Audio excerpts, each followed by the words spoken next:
야, 군바리 새끼, 여기서 뭐해? 명동 한복판에서 갑자기 들려온 거친 욕설에 강지훈의 발걸음이 뚝 멈췄습니다. 22살의 해병대 일병 강지훈은 포항부대에서 첫 정기휴가를 받아 서울에 막 올라온 참이었죠. 형, 저기 좀 봐. 또 시작이네. 친구 민준이 작은 목소리로 속삭였습니다. 지훈의 시선이 향한 곳에는 검은 정장을 입은 남자, 서너 명이 젊은 남자 한 명을 둘러싸고 있었어요. 그들의 목소리는 점점 커졌고 지나가던 사람들은 고개를 돌리며 슬금슬금 그 자리를 피했습니다. 아, 진짜 짜증나네. 명동이 왜 이 모양이야? 지훈은 작게 혀를 찼습니다.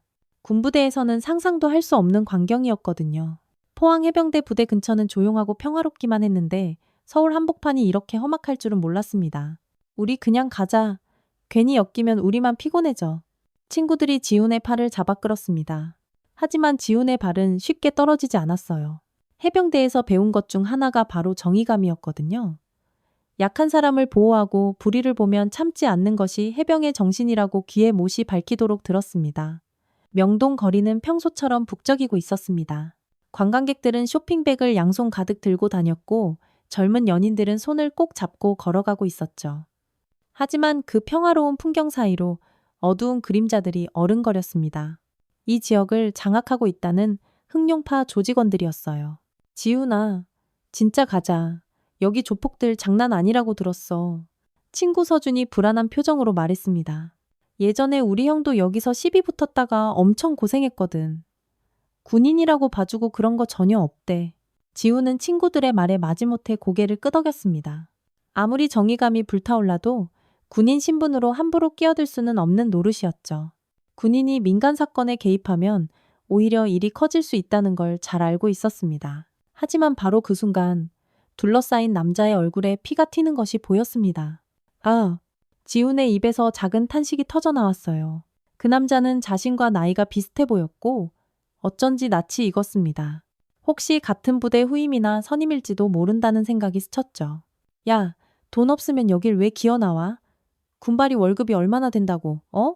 조폭 중 하나가 큰 소리로 외쳤습니다. 그 말에 지훈의 얼굴이 확 달아올랐어요. 군인을 대놓고 무시하는 말투가 너무나 거슬렸거든요. 군인이 뭐 대수야. 휴가 나왔으면 짜져 있어야지. 다른 조폭이 비웃으며 말했습니다. 어차피 민간인한테는 손도 못 대잖아.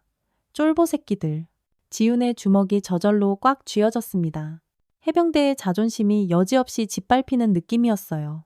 하지만 친구들이 더 강하게 팔을 잡아당겼고 지훈은 어쩔 수 없이 그 자리를 떠나야만 했습니다. 그날 저녁, 지훈은 친구들과 명동의 한 식당에서 저녁을 먹고 있었습니다. 하지만 낮에 본 광경이 계속 머릿속에서 맴돌았어요. 형들, 우리나라가 원래 이래? 지훈이 조심스럽게 물었습니다.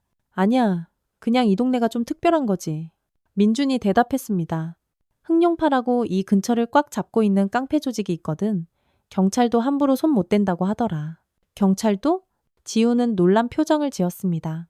그럼 아무도 저놈들을 못 막는다는 거야? 그런 셈이지. 그러니까 우리도 조심해야 하는 거고. 서준이 작은 목소리로 말했습니다. 지훈은 복잡한 마음으로 밥을 넘겼습니다. 해병대에서는 강인함과 정의를 배웠는데 현실은 그렇지 못한 것 같아 마음이 무거웠어요. 특히 자신과 같은 군인들이 조롱당하는 모습을 보니 속에서 천불이 났습니다. 식사를 마치고 지훈과 친구들은 명동거리를 걸었습니다. 밤이 되자 거리는 낮보다 더 화려하고 복잡해졌죠. 반짝이는 네온사인과 사람들의 웃음소리가 가득했지만 지훈의 마음은 여전히 무거웠습니다. 그때 갑자기 뒤에서 누군가 지훈의 어깨를 툭 쳤습니다. 어이, 너 낮에 본 새끼 아니냐? 뒤돌아본 지훈의 얼굴이 순간 굳어졌습니다. 낮에 봤던 바로 그 조폭들이었거든요. 검은 정장을 입은 남자 5명이 지훈과 친구들을 빙 둘러쌌습니다. 형님들, 저희는 그냥 가던 길 가겠습니다. 지훈이 최대한 차분한 목소리로 말했습니다. 하지만 심장은 미친 듯이 뛰고 있었어요. 아무리 해병대 훈련을 받았다지만 민간인 신분으로 함부로 대응할 수 없다는 걸 잘 알고 있었거든요. 가던 길? 야, 이 새끼. 낮에 우리 쳐다보던 눈깔이 보통이 아니던데 마동철이라는 이름의 행동대장이 지훈 앞으로 성큼 다가왔습니다. 군인이라며? 해병대? 네, 그렇습니다. 지훈은 고개를 끄덕였습니다. 거짓말을 할 이유는 없었으니까요. 하, 해병대랜다. 귀신 잡는다는 그 해병대? 마동철이 배를 잡고 웃었습니다. 그럼 우리도 잡을 수 있겠네? 안 그래? 주변 조직원들이 다 같이 낄낄거리며 웃어댔습니다. 그 웃음소리에 지훈의 얼굴이 시뻘겋게 달아올랐어요. 해병대의 자존심이 산산조각 나는 기분이었습니다. 형님, 저희 진짜 가보겠습니다. 친구 민준이 떨리는 목소리로 말했습니다. 하지만 조직원들은 길을 막고 비켜줄 생각이 없어 보였죠. 야, 군바리가 뭐 대단하다고. 여기서는 우리가 법이야. 마동철이 지훈의 가슴팍을 손가락으로 쿡쿡 찔렀습니다. 민간인한테 손 못 대는 거 우리도 다 알거든. 그래서 더 재미있는 거고. 지훈은 이를 악물었습니다. 상황이 점점 최악으로 치닫고 있다는 걸 느꼈어요. 하지만 어찌할 도리가 없었습니다. 군인이 민간인에게 먼저 손을 대는 순간 모든 게 끝장이니까요. 돈 좀 있냐? 군인 월급 받잖아. 다른 조직원이 비웃으며 말했습니다. 아니면 우리가 직접 꺼내가? 저희는 돈이 별로 없습니다. 지훈이 최대한 예의를 지키며 대답했습니다. 없다고? 그럼 확인해봐야지. 마동철이 갑자기 지훈의 멱살을 확 낚아챘습니다. 야, 이 새끼 주머니 뒤져봐. 형, 안 됩니다. 친구들이 소리쳤지만 다른 조직원들이 그들을 막아섰습니다. 지훈은 온몸에 힘을 주며 꾹 참았습니다. 해병대에서 배운 격투기 실력이라면 이들쯤은 순식간에 제압할 수 있었어요. 하지만 그럴 수 없었습니다. 군인이 민간인을 폭행하면 군 전체의 명예에 먹칠을 하는 거니까요. 이 새끼, 독하게 참네? 마동철이 지훈의 뺨을 손바닥으로 짝 하고 때렸습니다. 군인이라고 쳐맞으면서 참으면 다 되는 줄 알아? 따끔한 아픔이 뺨에 퍼졌지만 지훈은 입술을 깨물며 참았습니다. 하지만 그의 눈에는 분노의 불꽃이 이글이글 타오르고 있었어요. 야, 돈 내놔. 안 그러면 더 아플 줄 알아. 조직원 중 하나가 지훈의 주머니를 거칠게 뒤지기 시작했습니다. 지나가던 시민들이 이 광경을 보고 있었지만 아무도 나서지 않았습니다. 오히려 스마트폰을 꺼내 동영상을 찍는 사람들까지 있었죠. 지훈은 그 모습에 더 깊은 절망감을 느꼈습니다. 10만 원밖에 없네? 군바리가 이것밖에 안 들고 다녀? 마동철이 지훈의 지갑을 뒤지며 말했습니다. 이거 우리가 가져간다. 그건 제 용돈입니다. 부모님이 주신. 지훈이 간절한 목소리로 말했지만 마동철은 콧방귀만 뀌었습니다. 부모님? 하하, 22살 처먹고 엄마 아빠한테 용돈 받았으냐? 마동철이 조롱하듯 말했습니다. 군인 월급이 얼마나 쥐꼬리만 하면 부모님한테 손을 벌려? 지훈의 눈에 결국 눈물이 픽 맺혔습니다. 분노와 굴욕감이 한꺼번에 온몸을 덮쳤거든요. 해병대의 자존심도, 한 인간으로서의 자존심도 모두 짓밟히는 기분이었습니다. 이제 됐지? 다음부터는 우리 구역에서 함부로 얼쩡거리지 마. 마동철이 지훈의 어깨를 툭 치며 말했습니다. 그때 갑자기 마동철의 주먹이 지훈의 얼굴을 향해 번개처럼 날아왔습니다. 지훈은 충분히 피할 수 있었지만 피하지 않았어요. 피하면 친구들에게 더 큰 해가 갈 수 있다고 생각했거든요. 주먹이 얼굴에 강하게 부딪히는 순간 지훈은 정신이 번쩍 들었습니다. 입안에서 비릿한 피맛이 났고 코에서도 뜨거운 피가 흘러내렸어요. 지훈아. 친구들이 소리쳤지만 조직원들이 그들을 더욱 강하게 막아섰습니다. 이게 군바리의 현실이야. 명심해. 마동철이 피투성이가 된 지훈을 내려다보며 말했습니다. 다음에 또 눈에 띄면 그땐 이걸로 안 끝나. 조직원들은 낄낄거리며 그 자리를 떠났습니다. 지훈은 친구들의 부축을 받으며 간신히 일어섰어요. 얼굴은 피범벅이었고 온몸이 욱신거렸습니다. 지훈아, 괜찮아? 민준이 걱정스러운 목소리로 물었습니다. 괜찮아. 지훈은 작은 목소리로 대답했지만 실제로는 조금도 괜찮지 않았어요. 몸의 아픔보다 마음의 상처가 훨씬 더 깊고 아팠습니다. 그날 밤 지훈은 친구 집에서 얼굴에 상처를 치료했습니다. 거울을 보니 입술이 터지고 볼에는 시퍼런 멍이 들어있었어요. 이런 모습으로 부대에 복귀하면 어떻게 설명해야 하나 눈앞이 캄캄했습니다. 지훈아, 이거 신고해야 하는 거 아니야? 서준이 말했습니다. 신고한다고 뭐가 달라질까? 지훈은 씁쓸하게 웃었습니다. 오히려 문제만 더 시끄러워질 것 같은데? 하지만 지훈의 마음 깊은 곳에서는 분노가 용암처럼 끓어오르고 있었습니다. 해병대의 명예가 땅에 떨어졌다는 생각에 도저히 잠을 이룰 수가 없었어요. 이런 끔찍한 일이 과연 나에게만 일어난 일일까 하는 의구심도 들었습니다. 다음 날 아침 지훈은 무거운 마음으로 포항으로 돌아갈 채비를 했습니다. 얼굴의 상처는 여전히 쓰라렸고 마음의 상처는 더욱 깊어져만 갔어요. 강일병, 얼굴이 왜 그럽니까? 포항 해병대 부대 정문을 통과하는 순간 위병소 근무자의 놀란 목소리가 들려왔습니다. 지훈의 얼굴은 여전히 멍과 상처로 얼룩져 있었거든요. 화장으로 대충 가려보려 했지만 남자가 하기에는 역부족이었습니다. 휴가 중에 좀 넘어졌습니다. 지훈은 어색하게 웃으며 대답했습니다. 하지만 그의 눈빛에는 깊은 상처가 고스란히 남아 있었죠. 부대 안으로 들어서자 동료들의 시선이 지훈에게 집중됐습니다. 야, 강지훈. 얼굴이 왜 그 모양이야? 사고 났어? 선임인 박현우 상병이 다가와 물었습니다. 아닙니다. 그냥 실수로. 지훈은 계속해서 거짓말을 해야만 했습니다. 진실을 말했다가는 부대 전체에 큰 파장을 일으킬 수 있다고 생각했거든요. 하지만 며칠이 지나자 상황은 예상치 못한 방향으로 흘러갔습니다. 같은 부대 소속인 최민규 일병도 휴가에서 복귀했는데 지훈과 비슷한 상처를 입고 온 것이었어요. 민규야, 너도 얼굴이. 지훈은 최민규를 보며 깜짝 놀랐습니다. 최민규의 얼굴에도 시퍼런 멍이 들어 있었거든요. 지훈이 형, 혹시 명동에서 최민규가 조심스럽게 물었습니다. 너도? 지훈의 목소리에 놀라움이 가득 섞여 있었어요. 두 사람은 조용한 곳으로 가서 이야기를 나눴습니다. 최민규도 지훈과 똑같은 일을 당했다는 사실이 밝혀졌죠. 같은 조폭 무리에게 폭행을 당하고 돈까지 빼앗겼다는 것이었습니다. 이거 보통 심각한 문제가 아닌데? 박현우 상병이 두 사람의 이야기를 듣고 굳은 표정으로 말했습니다. 해병대가 조폭한테 얻어맞고 다닌다고? 소문은 눈 깜짝할 새에 퍼져나갔습니다. 부대 내에서는 장병들 사이에 은밀하게 이야기가 오갔어요. 명동 흑룡파가 우리 해병들을 일부러 노린다더라. 군인이라 함부로 대응 못한다는 걸 알고 일부러 건드린다던데 오진택 주임원사는 이 소문을 듣고 표정이 심각해졌습니다. 50대의 베테랑 군인인 그는 이 일이 결코 단순한 사건이 아니라는 것을 직감했거든요. 강지훈, 최민규, 내 사무실로 좀 와. 오진택 주임원사가 두 병사를 불렀습니다. 사무실에서 오 주임원사는 자초지종을 자세히 들었습니다. 지훈과 민규는 처음에는 말을 아꼈지만 주임원사의 따뜻한 설득에 결국 모든 사실을 털어놓았어요. 이게 말이 되나? 오진택 주임원사의 얼굴이 시뻘겋게 달아올랐습니다. 해병대가 조폭 나부랭이들한테 맞고도 아무 말도 못하고 있었다고? 주임원사님, 저희가 먼저 손을 댈 수는 없었습니다. 지훈이 말했습니다. 상대가 민간인이다 보니까 내가 그걸 모르는 게 아니야. 하지만 이건 차원이 다른 문제지. 오 주임원사가 책상을 탁 내리쳤습니다. 우리 해병의 명예가 땅바닥에 떨어졌어. 오 주임원사는 즉시 중대장에게 보고했습니다. 중대장은 대대장에게, 대대장은 연대장에게, 보고는 꼬리를 물고 이어졌죠. 하지만 상급 간부들의 반응은 예상과 달랐어요. 이런 민간 사건에 군이 개입하면 더 큰 문제가 될 수 있네. 연대장이 말했습니다. 경찰에 정식으로 신고하라고 하게. 경찰에 신고해봤자 소용없을 것 같습니다. 윤태영 작전참모가 말했습니다.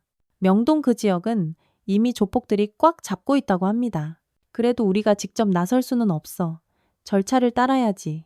연대장은 단호하게 말했습니다. 결국 경찰에 신고가 접수됐습니다. 하지만 예상대로 경찰의 반응은 미지근했어요. 네, 신고 접수했습니다. 수사해 보겠습니다. 담당 형사는 형식적으로 말했습니다. 하지만 그의 표정에서는 별다른 기대를 하지 말라는 뜻이 역력했죠.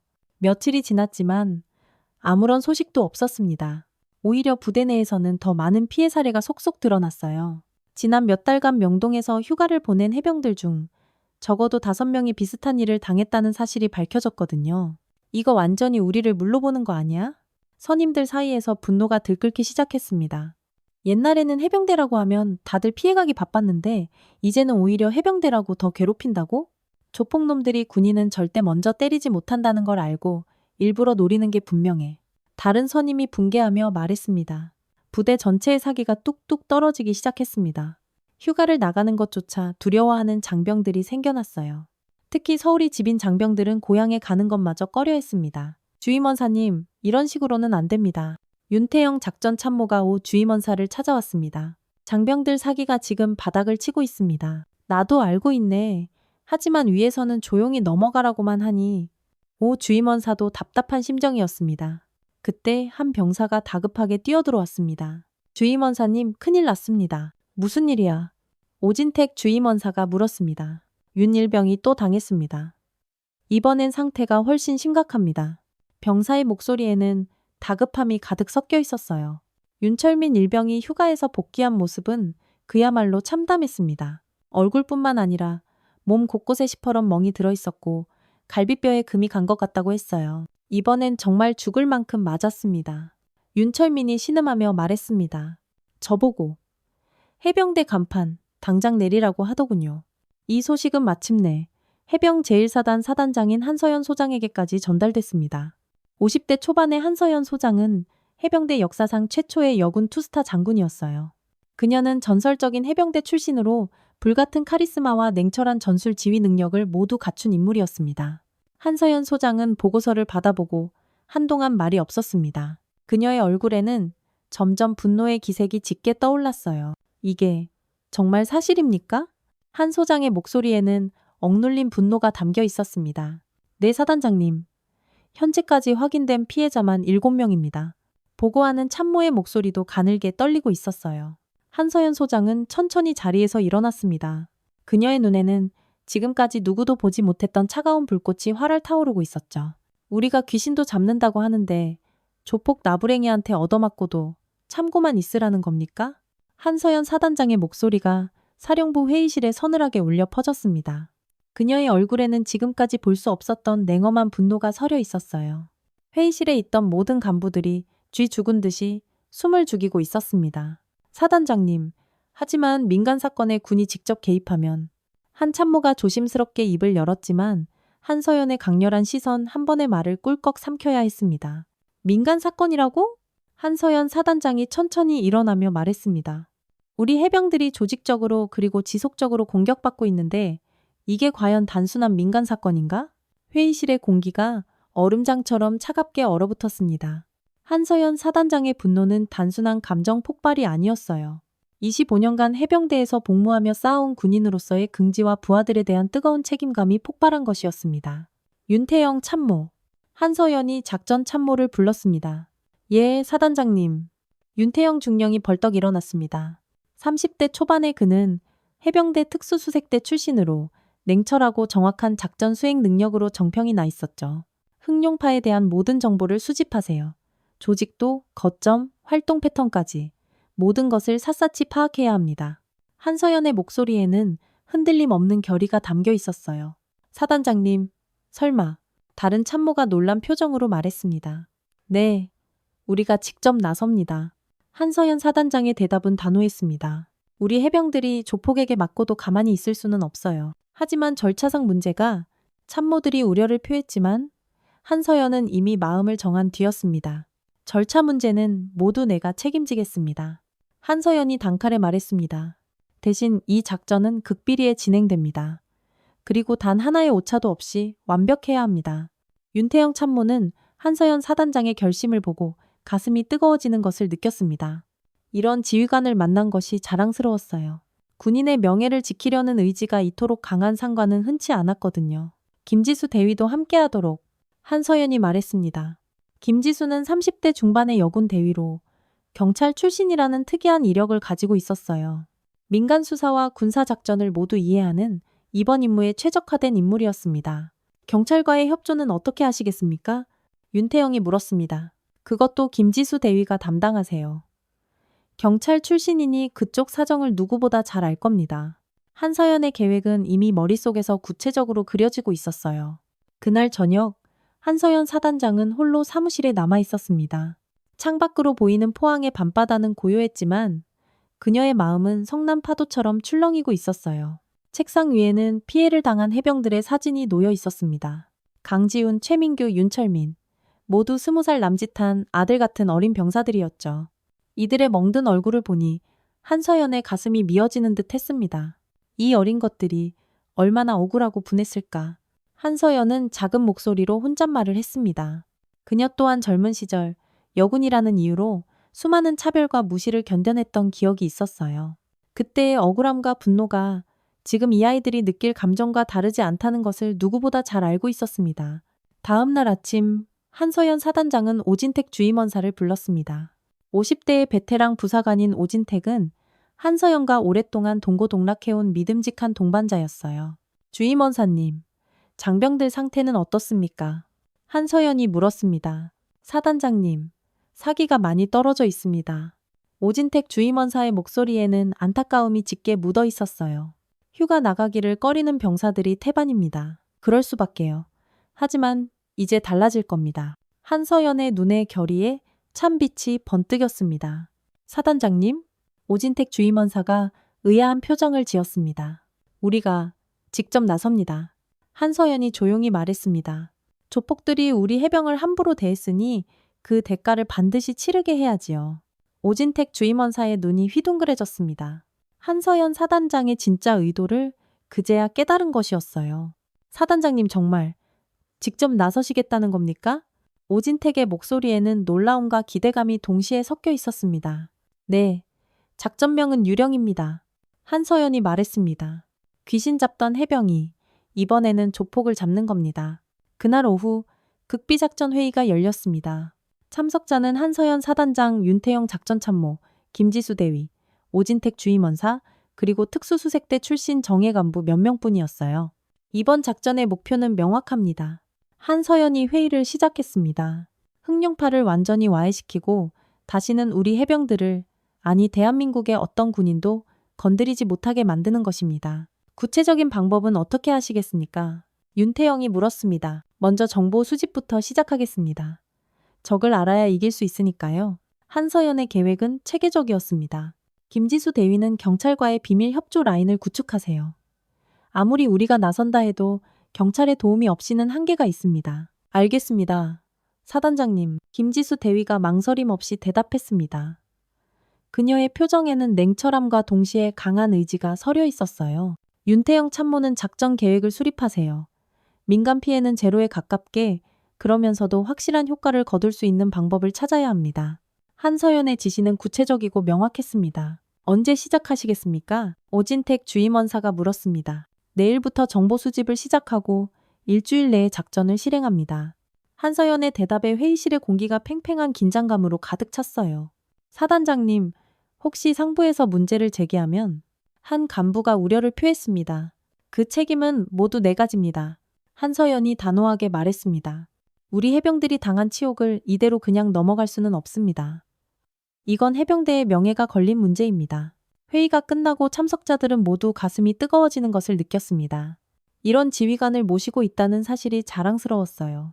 동시에 이번 작전을 반드시 성공시켜야 한다는 무거운 책임감도 느꼈습니다. 그날 밤 한서연 사단장은 다시 한번 피해 해병들의 자료를 들여다봤습니다. 이제 더 이상 참을 수 없었습니다. 해병대의 자존심과 부하들을 향한 책임감이 그녀를 움직이게 하고 있었습니다. 김지수 대위, 경찰 쪽 반응은 어떻습니까? 한서연 사단장이 작전 준비실에서 물었습니다. 며칠간의 숨가쁜 정보 수집 작업이 한창이었습니다. 벽에는 흑룡파 조직도와 명동 일대 지도가 빈틈없이 붙어 있었어요. 처음에는 무척 당황하는 기색이었습니다. 김지수 대위가 보고했습니다. 하지만 이강현 반장이 적극적으로 협조하겠다고 했습니다. 사실 경찰도 흑룡파 때문에 골머리를 앓고 있었던 것 같습니다. 이강현 반장은 40대 중반의 베테랑 형사였습니다. 명동 일대를 담당하며 흑룡파의 횡포를 잘 알고 있었지만 증거 부족과 조직적 대응의 어려움 때문에 속수무책이었죠. 군에서 직접 나선다고 하니 처음에는 반신반의하는 눈치였습니다. 김지수가 계속 말했습니다. 하지만 이번 기회에 흑룡파를 뿌리 뽑고 싶어 합니다. 윤태영 참모가 조직도를 가리키며 설명을 시작했습니다. 흑룡파는 황철산을 두목으로 하는 조직입니다. 핵심 간부가 10명 정도고 말단 조직원까지 합하면 50여 명 규모로 파악됩니다. 주요 거점은 어디인가요? 한서연이 물었습니다. 명동 지하상가에 사무실이 있고 근처 유흥업소 3곳을 실질적으로 운영하고 있습니다. 윤태영이 지도를 가리키며 설명했어요. 그리고 을지로에서 불법 도박장도 운영 중인 것으로 확인됐습니다. 우리 해병들을 직접 폭행한 마동철이라는 자는 한서연의 목소리에 얼음장 같은 냉기가 돌았습니다. 행동대장 역할을 하고 있습니다. 황철산의 오른팔 격입니다. 윤태영이 마동철의 사진을 가리켰습니다. 폭력 전과가 다수 있고 특히 약한 상대를 괴롭히는 것을 즐기는 악질이라고 합니다. 한서연은 마동철의 사진을 오랫동안 노려봤습니다. 강지훈과 다른 해병들을 폭행한 장본인의 얼굴을 보니 분노가 다시금 치솟았어요. 작전 계획은 어떻게 세웠습니까? 한서연이 윤태영에게 물었습니다. 3단계로 나누어 진행하겠습니다. 윤태영이 작전 계획서를 펼쳤습니다. 첫 번째는 정보 수집과 감시, 두 번째는 핵심 거점 동시 타격. 세 번째는 두목 황철산과의 직접 대면입니다. 민간인 피해는 한서연이 가장 우려하는 부분이었습니다. 최소화하도록 설계했습니다. 일반 시민들이 없는 심야 시간대를 노리고 폭력 사용도 최소한으로 제한할 계획입니다. 윤태영의 계획은 치밀했습니다. 그때 오진택 주임원사가 들어왔습니다. 사단장님, 특수수색대 출신 정예 간부들 준비 완료했습니다. 몇 명이나 참여하죠? 한서연이 물었습니다. 12명입니다. 모두 실전 경험이 풍부한 최정예 요원들로만 구성했습니다. 오진택이 대답했습니다. 이들이면 충분하고도 남을 겁니다. 한서연은 고개를 끄덕였습니다. 해병대 특수수색대원들의 실력을 믿어 의심치 않았거든요. 이들은 모두 지옥 같은 훈련을 거친 인간 병기들이었습니다. 언제 출발합니까? 김지수 대위가 물었습니다. 내일 새벽 서울로 출발합니다. 한서연이 결정을 내렸습니다. 작전명 유령 지금부터 개시합니다. 다음 날 새벽 5시 한서연 사단장과 작전팀은 민간인 복장으로 위장하고 서울로 향했습니다. 군복 대신 평상복을 입었지만 그들의 눈빛에는 서슬퍼런 군인의 의지가 그대로 살아있었어요. 사단장님, 정말 괜찮으시겠습니까? 윤태영이 걱정스럽게 물었습니다. 혹시라도 문제가 생기면 이미 각오는 했습니다. 한서연이 단호하게 말했습니다. 우리 해병들이 당한 걸 이대로 그냥 보고만 있을 수는 없어요. 서울에 도착한 작전팀은 즉시 명동 일대에 유령처럼 스며들었습니다. 김지수 대위는 경찰과의 연락을 담당하고 윤태영 참모는 현장 지휘를 맡았어요. 특수수색대 출신 간부들은 각자 맡은 구역에서 소리 없이 감시를 시작했습니다. 목표물 확인했습니다. 무전기에서 나지막한 보고가 들려왔어요. 마동철이 평소처럼 어깨에 힘을 주고 명동 거리를 활보하고 있었습니다. 아직 때가 아니다. 조금 더 기다린다. 윤태영이 무전으로 지시했습니다. 한서연은 차 안에서 조용히 상황을 지켜보고 있었습니다. 평화로워 보이는 명동거리 한복판에서 조폭들이 활개치고 다니는 모습을 보니 속에서 분노가 치솟았어요. 저놈들이 우리 아이들을 그렇게 괴롭혔구나. 한서연의 주먹이 저절로 꽉 쥐어졌습니다. 오후 6시. 드디어 작전 개시 시간이 됐습니다. 유령 1호, 이상 없나? 윤태영의 무전이 들려왔어요. 유령 1호, 이상무.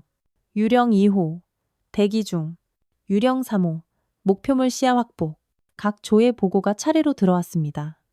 모든 준비는 완벽하게 끝난 상태였어요. 작전, 개시. 한서연 사단장의 명령이 떨어졌습니다. 그 순간 해병대 특수수색대원들이 마치 그림자처럼 움직이기 시작했습니다. 수년간 쌓아온 실전 경험과 완벽한 팀워크가 빛을 발하는 순간이었어요. 가장 먼저 을지로의 불법 도박장이 타격을 입었습니다. 조직원들이 정신을 차리기도 전에 특수수색팀이 소리 없이 침투해놓은 깜짝할 사이에 모두 제압했어요. 무기나 과격한 폭력 대신 완벽한 제압술로 상황을 끝내는 모습은 마치 한 편의 영화 같았습니다. 1번 거점 제압 완료. 2번 거점 제압 완료. 3번 거점 접근 중. 무전기를 통해 들려오는 보고에 한서연의 심장이 뛰었습니다. 모든 것이 계획대로 진행되고 있었어요. 명동 지하상가의 흑룡파 사무실도 동시에 타격을 받았습니다. 평소 온갖 위세를 부리던 조직원들이 갑작스러운 습격에 비명 한번 제대로 지르지 못하고 제압당했어요. 뭐야? 너희들 누구야? 마동철이 소리쳤지만 해병대 특수수색팀의 움직임은 기계처럼 정확하고 신속했습니다. 조용히 하시죠. 한 간부가 얼음장처럼 차가운 목소리로 말하며 마동철을 완벽하게 제압했어요. 불과 30분 만에 흑룡파의 주요 거점은 모두 무력화됐습니다. 조직원들은 칼 같은 제압술에 의해 꼼짝없이 제압됐고 민간인 피해는 단 한 건도 없었습니다. 사단장님, 1차 작전 완료했습니다. 윤태영의 보고를 들은 한서연은 안도의 한숨을 내쉬었습니다. 하지만 진짜 목표는 따로 있었어요. 바로 흑룡파 두목, 황철산을 직접 만나는 것이었습니다. 두목님, 큰일 났습니다. 황철산의 핸드폰이 요란하게 울려댔습니다. 40대 후반의 흑룡파 두목은 강남의 고급 한정식집에서 다른 조직 간부들과 저녁 식사를 즐기고 있었어요. 무슨 일이야? 이 시간에 시끄럽게? 황철산이 짜증스럽게 전화를 받았습니다. 사무실이 털렸습니다. 도박장이랑 유흥업소도 전부 다요. 전화기 너머로 들려오는 목소리는 공포에 질려 있었습니다. 뭐라고? 황철산의 얼굴이 순간 굳어졌습니다. 함께 있던 다른 간부들도 심상치 않은 분위기를 감지했죠. 어떤 새끼들이 감히 우리를 황철산이 말을 끝내기도 전에 또 다른 전화가 걸려왔습니다. 두목님, 마동철 형님도 잡혀갔습니다. 경찰입니까? 아닙니다. 정체를 알 수 없는 사람들입니다. 황철산의 손이 부들부들 떨리기 시작했습니다. 20년 넘게 이 바닥을 주름잡아온 그였지만 이런 상황은 생전 처음 겪는 일이었어요. 누군가 자신의 조직을 아주 체계적으로 그리고 완벽하게 공격하고 있다는 것을 직감했습니다. 전원 집합 장소로 모여 황철산이 급히 지시했습니다. 하지만 연락이 닿는 조직원은 절반도 채 되지 않았어요. 한편 한서연 사단장은 명동이 내려다 보이는 한 카페에서 상황을 지켜보고 있었습니다. 창밖거리에는 어느새 경찰차들이 나타나기 시작했어요. 김지수 대위가 미리 조율한 대로 경찰이 뒷정리를 맡고 있는 것이었습니다. 사단장님, 황철산이 움직이기 시작했습니다. 윤태영 참모가 보고했습니다. 강남에서 빠져나와 명동으로 향하고 있습니다. 예상대로군요. 한서연이 조용히 말했습니다. 자신의 왕국이 무너지니 왕이 직접 나올 수밖. 어떻게 하시겠습니까? 윤태영이 물었습니다. 직접 만나야지요. 한서연의 결정은 확고했습니다. 이제 이 지긋지긋한 싸움의 끝을 봐야죠. 황철산은 미친 듯이 차를 몰아 명동으로 달려왔지만 그를 기다리고 있는 것은 참담한 현실뿐이었습니다. 평소 자신의 구역이던 곳곳이 경찰 통제선으로 막혀 있었고 조직원들은 대부분 연행되거나 쥐도 새도 모르게 사라진 상태였어요. 이게 대체 무슨 일이야? 황철산이 허공에 대고 고래고래 소리쳤습니다. 하지만 대답해줄 사람은 아무도 없었어요. 그때 한 남자가 황철산 앞에 그림자처럼 나타났습니다. 윤태영 참모였어요. 황철산 씨, 맞으시죠? 윤태영의 목소리는 지극히 차분했습니다. 너는 누구야? 어떤 새끼들이 감히 우리 구역을. 황철산이 분노에 차서 다가서려 했지만 윤태영의 서늘한 시선에 저도 모르게 발걸음을 멈췄습니다. 당신을 만나고 싶어 하는 분이 계십니다. 윤태영이 말했습니다. 거부하셔도 좋습니다. 다만 그러면 상황이 더 곤란해질 겁니다. 황철산은 순간 선택의 기로에 섰습니다. 도망칠 수도 있었지만 그러면 자신의 모든 것이 정말로 끝장날 것 같았어요. 이미 조직이 괴멸된 상황에서 더 이상 잃을 것도 없다고 생각했습니다. 누굴 만나라는 거야? 황철산이 떨리는 목소리로 물었습니다. 따라오시면 알게 됩니다. 윤태영이 차를 가리켰습니다. 차 안에서 황철산은 불안에 떨고 있었습니다. 도대체 누가, 어떤 세력이 자신의 조직을 이렇게 하루아침에 완벽하게 무너뜨릴 수 있었을까? 경찰도 아니고 다른 조폭 세력도 아닌 것 같았습니다. 차가 멈춘 곳은 한강 근처의 조용한 공원이었습니다. 깊은 밤이라 사람들의 발길이 완전히 끊긴 곳이었어요. 저기 계십니다. 윤태영이 벤치 하나를 가리켰습니다. 황철산이 고개를 돌리자 한 여성이 홀로 벤치에 앉아있는 것이 보였어요. 50대 초반으로 보이는 그 여성은 평범한 옷차림이었지만 감히 범접할 수 없는 기운을 온몸으로 뿜어내고 있었습니다. 그녀의 손에는 야구 배트 하나가 들려 있었습니다. 저분이? 황철산이 의아해했습니다. 해병 제1사단 사단장 한서연 소장님이십니다. 윤태영의 말에 황철산의 얼굴이 새하얗게 질렸습니다. 군인이라고? 황철산은 도저히 믿을 수 없다는 표정이었습니다. 아니, 왜 군인이 우리를 직접 여쭤보시죠. 윤태영이 말했습니다. 황철산은 떨리는 다리로 한서연에게 다가갔습니다. 가까이 다가갈수록 그녀에게서 뿜어져 나오는 압도적인 기운에 숨이 막힐 것 같았어요. 이것이 진짜 군인의 위압감이라는 것을 그는 처음으로 깨달았습니다. 앉으시죠. 한서연이 조용히 말했습니다. 그 한마디에 황철산은 자신도 모르게 벤치에 털썩 주저앉았습니다. 저는 황철산이 뭔가 말을 시작하려 했지만 한서연의 강렬한 시선 앞에서 입이 떨어지지 않았습니다. 우리 해병들을 왜 건드렸습니까? 한서연의 첫마디였습니다. 지극히 차분했지만 그 어떤 협박보다도 무서운 목소리였습니다. 네? 해병들을요? 황철산이 말을 더듬거렸습니다. 강지훈 일병, 최민규 일병, 윤철민 일병. 한서연이 한 명 한 명의 이름을 똑똑히 불렀습니다. 모두 당신 부하들이 개처럼 끌고 다니며 폭행한 우리 해병들의 이름입니다. 황철산의 기억 속에서 그 사건들이 흐릿하게 떠올랐습니다. 마동철이 몇 번 군바리 놈들을 손봐줬다고 자랑했던 것이 생각났어요. 그때는 대수롭지 않게 여겼는데 그것이 이런 무시무시한 결과를 가져올 줄은 꿈에도 몰랐습니다. 그건 황철산이 변명을 늘어놓으려 했지만 한서연의 얼음 같은 눈빛 앞에서 말이 턱 막혔습니다. 군인이라서 만만하게 보였습니까? 한서연의 목소리에는 억눌린 분노가 서려 있었습니다. 우리가 민간인에게는 함부로 손대지 못한다는 걸 알고 일부러 더 잔인하게 괴롭힌 거죠? 황철사는 아무 대답도 할 수 없었습니다. 한서연의 말이 정확하게 사실을 꿰뚫고 있었으니까요. 실제로 조직원들은 군인들이 반격하지 못한다는 점을 악용해 더 악랄하게 괴롭혔던 것이 사실이었습니다.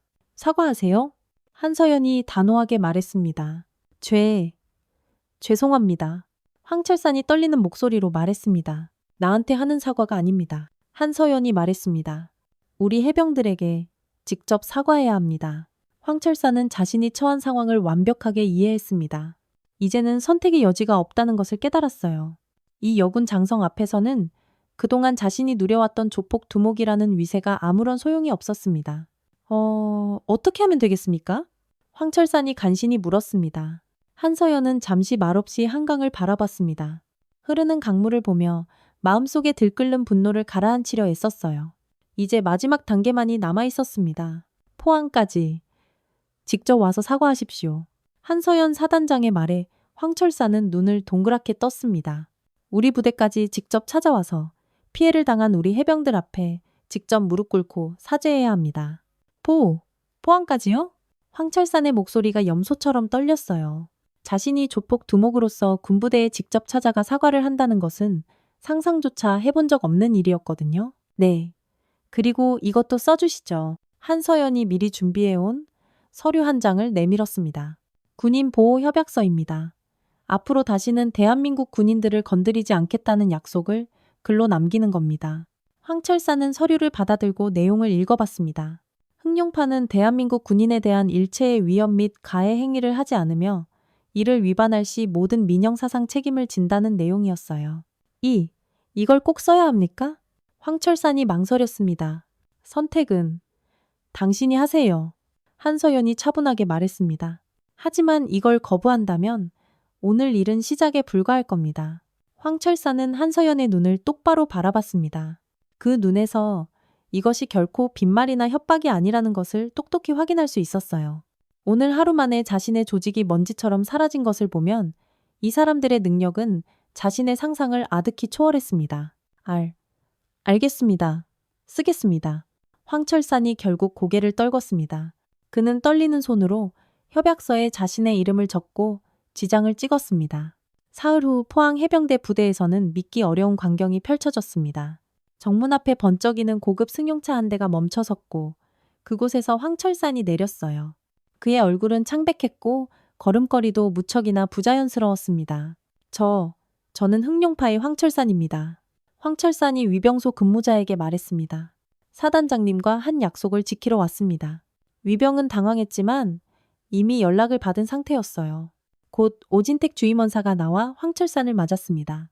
따라오시죠. 오진택 주임원사의 목소리는 얼음장처럼 차가웠습니다. 부대 안면회실로 들어서는 황철산의 모습을 본 해병들은 모두 눈이 휘둥그레졌습니다. 그동안 자신들을 괴롭히던 악명 높은 조폭 두목이 이렇게 초라한 모습으로 부대에 직접 찾아온 것이었거든요. 사단장 집무실 앞에 도착한 황철산은 더욱 심하게 떨었습니다. 며칠 전 한강공원에서 만났던 그 압도적인 존재감이 다시금 떠올랐어요. 들어가시죠. 오진택 주임원사가 문을 열어주었습니다. 면회실 안에는 한서연 사단장이 앉아 있었고 그 옆에는 피해를 당했던 해병들이 꼿꼿하게 서 있었습니다. 강지훈, 최민규, 윤철민. 모두 황철산의 부하들에게 끔찍한 폭행을 당했던 젊은 병사들이었습니다. 왔군요. 한서연이 일어서며 말했습니다. 약속을 지킨 것은 다행입니다. 황철산은 말없이 바닥에 그대로 무릎을 꿇었습니다. 조폭 두목으로서는 상상조차 할 수 없는 굴욕적인 행동이었지만 그에게는 선택의 여지가 없었어요. 강지훈 일병, 최민규 일병, 윤철민 일병, 황철산이 한 명의 이름을 부르며 깊이 고개를 숙였습니다.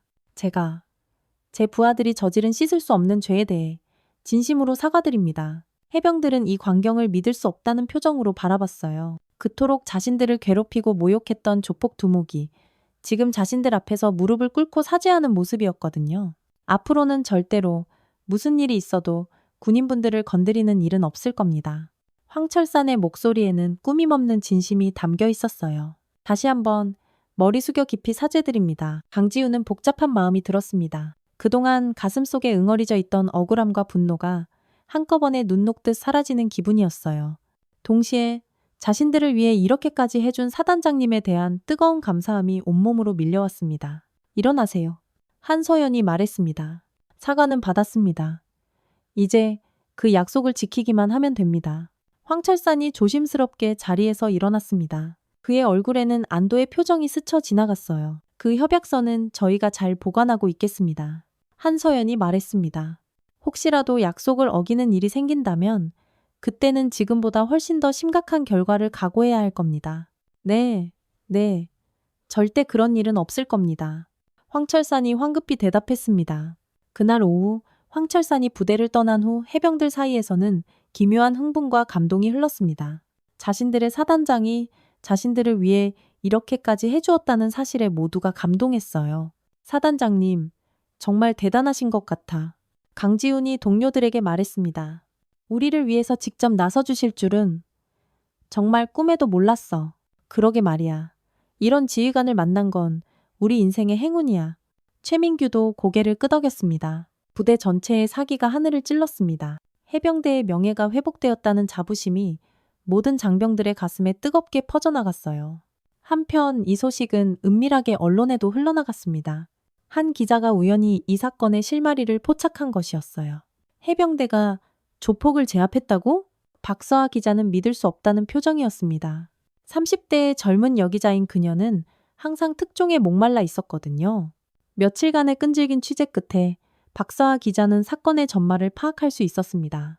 해병대 장병들이 조폭에게 지속적으로 피해를 입은 일부터 사단장이 직접 나서서 이 모든 문제를 해결한 과정까지 모든 사실이 밝혀졌어요. 이건 정말 대단한 이야기잖아. 박서아 기자가 혼잣말을 했습니다. 이게 바로 해병대의 진짜 모습을 보여주는 사건이야. 하지만 기사를 쓰면서 박서아 기자는 무척 조심스러웠습니다. 군의 민간 사건 개입이라는 민감한 문제가 있었기 때문이죠. 대신 그녀는 해병대의 정의로운 모습과 부하를 가족처럼 아끼는 지휘관의 참된 리더십에 초점을 맞춰 기사를 작성했습니다. 며칠 후 신문 일면에 실린 기사의 제목은 이랬습니다. 귀신 잡던 해병, 이번엔 조폭을 잡다. 기사는 엄청난 화제를 불러일으켰습니다. 해병대의 정의로운 행동에 많은 국민들이 감동했고 한서연 사단장의 결단력 있는 리더십이 크게 주목받았어요. 특히 젊은 세대들 사이에서는 진짜 멋진 어른, 저런 상관 밑에서 일하고 싶다는 반응이 폭발적이었습니다. 부하를 위해 자신의 모든 것을 걸 수 있는 리더의 모습에 모두가 깊은 감명을 받은 것이었죠. 그날 저녁 한서연 사단장은 홀로 사무실에 앉아 창밖을 바라봤습니다. 포항 바다가 아름다운 석양에 붉게 물들고 있었어요. 이번 일로 많은 위험을 감수해야 했지만 후회는 조금도 없었습니다. 우리 아이들 이제는 어깨 쫙 펴고 당당하게 휴가를 다닐 수 있겠구나. 한서연의 입가에 잔잔한 미소가 떠올랐습니다. 형, 이번엔 정말 다를 것 같아. 강지훈이 친구 민준에게 말했습니다. 한 달 후 다시 휴가를 받은 지훈은 조심스러운 마음으로 서울에 올라왔어요. 지난번에 끔찍한 일이 마음에 걸렸지만 사단장님이 해결해 주신 일을 믿고 용기를 냈습니다. 정말 괜찮을까? 민준이 여전히 불안해했습니다. 혹시 또 무슨 일이 생기면 어떡해? 괜찮을 거야. 우리 사단장님이 직접 해결해 주셨잖아. 지훈의 목소리에는 이전과 다른 자신감이 넘쳤어요. 한서연 사단장에 대한 절대적인 믿음과 존경심이 그를 용감하게 만들었습니다. 명동거리에 도착한 지훈과 친구들은 조심스럽게 주변을 둘러봤습니다. 예전과 똑같이 북적이는 거리였지만 어딘가 분위기가 확 달라져 있었어요. 이전에 느꼈던 위압감이나 불안함이 거짓말처럼 사라진 것 같았습니다. 저기 봐. 서준이 한쪽을 가리켰습니다. 저 멀리서 익숙한 얼굴들이 보였어요. 예전에 지훈을 괴롭혔던 바로 그 조폭들이었습니다. 하지만 이번에는 상황이 180도 달랐죠. 조폭들은 지훈 일행을 알아보고는 화들짝 놀란 표정을 지었습니다. 그리고는 서로 눈짓을 주고받더니 슬금슬금 다른 골목으로 피해버리는 것이었어요. 마치 무서운 것이라도 본 것처럼 말이죠. 와, 진짜네. 민준이 놀란 목소리로 말했습니다. 저놈들이 우리를 보고 피해가네? 지훈도 믿기 어려운 광경이었습니다. 그토록 기고만장하게 자신들을 괴롭혔던 조폭들이 이렇게 기가 죽어서 도망치듯 피해가다니. 사단장님의 힘이 이렇게나 대단한 것이었구나 하는 생각이 새삼 들었어요. 지훈아, 이제 진짜 마음 편하게 다닐 수 있겠다. 서준이 기뻐하며 말했습니다. 그날 하루 종일 지훈과 친구들은 명동을 자유롭게 누비고 다녔습니다. 맛있는 떡볶이도 사 먹고 쇼핑도 하고 재미있는 영화도 봤어요. 예전처럼 주변 눈치를 살피며 조심스럽게 다닐 필요가 전혀 없었습니다. 저녁이 되어 명동 거리를 걸을 때였습니다. 갑자기 한 중년 남자가 지훈에게 다가왔어요. 순간 긴장했지만 남자의 표정은 무척이나 온화했습니다. 혹시 해병대 장병이세요? 남자가 조심스럽게 물었습니다. 네, 그런데요. 지훈이 대답했습니다. 아, 정말 고맙습니다. 남자가 갑자기 허리를 굽혀 꾸벅 인사를 했습니다. 저희 같은 상인들이 그동안 저놈들 때문에 얼마나 힘들었는지 아세요? 툭하면 와서 돈 뜯어가고 행패 부리고 장사를 제대로 할 수가 없었어요. 네? 지훈이 의아해했습니다. 해병대에서 저 조폭놈들을 싹 정리해 주신 덕분에 이제 정말 다리 뻗고 장사할 수 있게 됐습니다. 그 남자는 명동에서 작은 액세서리 가게를 운영하는 상인이었습니다. 정말 감사합니다. 이거 약소하지만 꼭 좀 받아주세요. 상인은 지훈의 손에 작은 선물이 담긴 쇼핑백을 쥐어주었습니다. 지훈은 당황했지만 상인의 눈에 담긴 진심을 느낄 수 있었어요. 저희가 한 게 아니라 저희 사단장님께서. 지훈이 뭐라고 말하려 했지만 상인은 연신 감사 인사를 하며 가게로 돌아갔습니다. 비슷한 일은 그 후로도 몇 번 더 있었습니다. 명동의 상인들과 시민들은 해병대 군복을 본 것만으로도 고마움을 표현했어요. 그제야 지훈은 이번 일이 얼마나 큰 의미를 가진 일이었는지 깨달았습니다. 단순히 자신들만 편해진 것이 아니라 이 지역 전체가 평화를 되찾은 것이었어요. 조폭들의 횡포로 고통받던 모든 사람들이 해병대의 도움을 받은 셈이었습니다. 며칠 후 지훈은 부대로 복귀했습니다. 이번에는 상처 하나 없이 오히려 그 어느 때보다 더 당당하고 늠름한 모습으로 돌아왔어요. 지훈아, 서울은 좀 어땠어? 동료들이 궁금해하며 물었습니다. 완전히 달라졌습니다. 지훈이 환하게 웃으며 말했습니다. 이제 정말 어깨 쫙 펴고 당당하게 다닐 수 있습니다. 우리 사단장님 덕분에요. 지훈의 이야기를 들은 다른 해병들도 모두 자기 일처럼 기뻐했습니다. 이제 더 이상 휴가를 나가는 것을 두려워할 필요가 없어진 것이었거든요. 한편 한서연 사단장의 사무실에는 각종 언론사에서 인터뷰 요청이 빗발치고 있었습니다. 하지만 한서연은 모든 인터뷰를 정중하게 거절했어요. 사단장님, 왜 인터뷰를 안 하시는지 여쭤봐도 되겠습니까? 윤태영 참모가 궁금해하며 물었습니다. 해병대의 위상을 높일 수 있는 좋은 기회인데 말입니다. 우리가 한 일은 당연한 일이었습니다. 한서연이 차분하게 말했습니다. 부하를 지키는 것은 지휘관의 가장 기본적인 의무죠. 이런 일로 유명해질 필요는 없습니다. 하지만 한서연의 조용한 바람과는 달리 이 사건은 계속해서 사람들의 입에 오르내렸습니다. 특히 젊은 세대들 사이에서는 한서연 리더십이라는 말까지 생겨날 정도였어요. 인터넷 커뮤니티에는 관련 글들이 계속해서 올라왔습니다. 진정한 리더십이 무엇인지 보여준 사단장님. 부하를 위해 자신의 모든 것을 건 지휘관 같은 찬사가 넘쳐났어요. 해병대 전체의 자부심도 한층 더 높아졌습니다. 다른 부대 해병들까지 우리 해병대 사단장님이라며 자랑스러워했어요. 해병대라는 이름 세 글자가 그 어느 때보다 더욱 의미 있고 자랑스럽게 느껴졌습니다. 그로부터 몇 개월이 지났습니다. 명동 일대는 완벽한 평화를 되찾았어요. 흑룡파는 흔적도 없이 사라졌고 다른 조폭들도 감히 이 지역에서 활개칠 생각을 하지 못했습니다. 황철사는 약속을 철저하게 지키고 있었어요. 그는 조직을 완전히 해체하고 조용한 삶을 살아가고 있었습니다. 가끔 거리에서 군인들을 보면 자기도 모르게 고개를 숙여 인사할 정도였습니다. 강지훈을 비롯한 피해 해병들은 완벽하게 자신감을 되찾았습니다. 휴가를 나올 때마다 당당하게 서울 거리를 활보하며 즐거운 시간을 보냈어요. 더 이상 군인이라는 이유로 위축되거나 두려워하지 않았습니다. 어느 가을날 저녁, 한서연 사단장은 다시 홀로 사무실에 앉아 있었습니다. 창밖으로 보이는 포항의 바다에는 아름다운 노을이 붉게 번지고 있었어요. 책상 위에는 해병들이 보내온 감사 편지들이 수북이 쌓여 있었습니다. 사단장님 덕분에 제가 해병이라는 사실이 자랑스러워졌습니다. 진정한 지휘관이 어떤 분인지 가슴 깊이 배우게 되었습니다. 모두 비슷한 내용의 편지들이었죠. 한서연은 그 편지들을 하나하나 소중하게 읽으며 잔잔한 미소를 지었습니다. 이번 일로 많은 것을 걸어야 했지만 결과는 그 무엇보다 완벽했어요. 자신의 부하들이, 자신의 아들, 딸들이 이제 당당하게 살아갈 수 있게 된 것만으로도 충분했습니다. 오늘은 귀신이 아니라 조폭을 잡았군. 한서연이 나지막이 혼잣말을 했습니다. 그리고 우리는 여전히 자랑스러운 해병이다. 그녀의 얼굴에는 깊은 만족감과 자부심이 담긴 미소가 떠올랐어요. 해병대의 명예를 지켰고 사랑하는 부하들을 보호했으며 나아가 사회 정의까지 실현했습니다. 군인으로서 이보다 더 큰 보람은 없었어요. 창밖의 고요한 바다를 바라보며 한서연은 생각했습니다. 앞으로 또다시 이런 일이 생긴다면 그때도 자신은 주저하지 않고 나설 것이라고. 부하를 지키는 것이야말로 지휘관의 가장 중요하고 신성한 임무라고 굳게 믿고 있었으니까요. 그날 밤 해병 제1사단에는 평화로운 고요가 흘렀습니다. 모든 해병들이 안심하고 깊은 잠에 빠져들 수 있는 밤이었어요. 자신들을 지켜주는 든든한 사단장이 있다는 것을 모두가 알고 있었기 때문입니다. 저 멀리 서울 명동거리에도 평화는 계속되고 있었습니다. 상인들은 안심하고 장사를 할 수 있었고 시민들은 자유롭게 거리를 거닐 수 있었어요.